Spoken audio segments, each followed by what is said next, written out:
睇完片之後記得俾 like、分享同埋訂閱。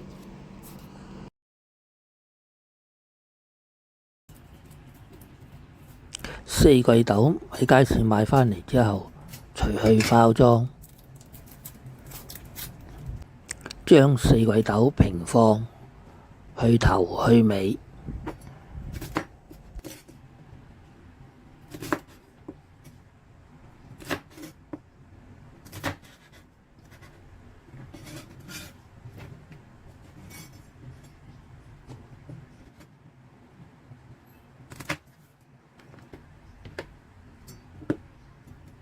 紅蘿蔔切片備用。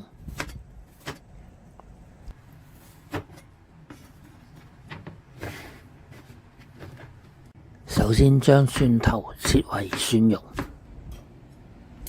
盛起備用。清洗四季豆同埋紅蘿蔔，煲一大鑊嘅水，放啲四季豆同埋紅蘿蔔落去，飛一飛水，飛水大約1-2分鐘。作用係飛咗呢個青豆表面上嘅污糟。開大火，落油，落大約3茶匙嘅蒜蓉。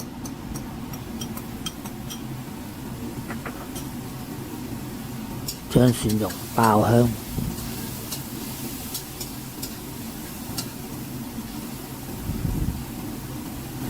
再放入已飛水嘅青豆同埋紅蘿蔔，炒佢一陣，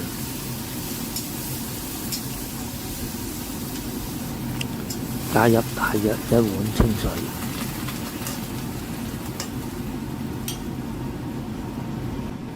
再加入2茶匙嘅黃豆醬，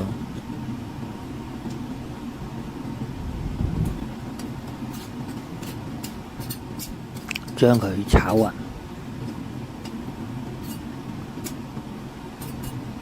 轉中火，大約焗佢10分鐘。好快已經過咗10分鐘啦，咁我哋就打開個蓋。睇下啲四季豆同埋啲紅蘿蔔已經煮腍咗啦，用鑊鏟將佢炒一陣，發現啲水太多，咁我哋就開大個火收汁，啲汁都差唔多收到差唔多啦，咁我哋就落芡汁，將佢炒勻。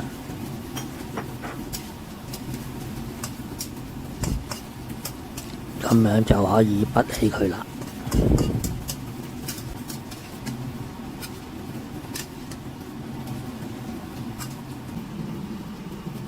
咁樣黃豆醬炒四季豆，咁樣就完成咗啦。睇完片之後記得俾 like、分享同埋訂閱。我仲有大量嘅煮餸影片，可以登入下邊 info box 參觀。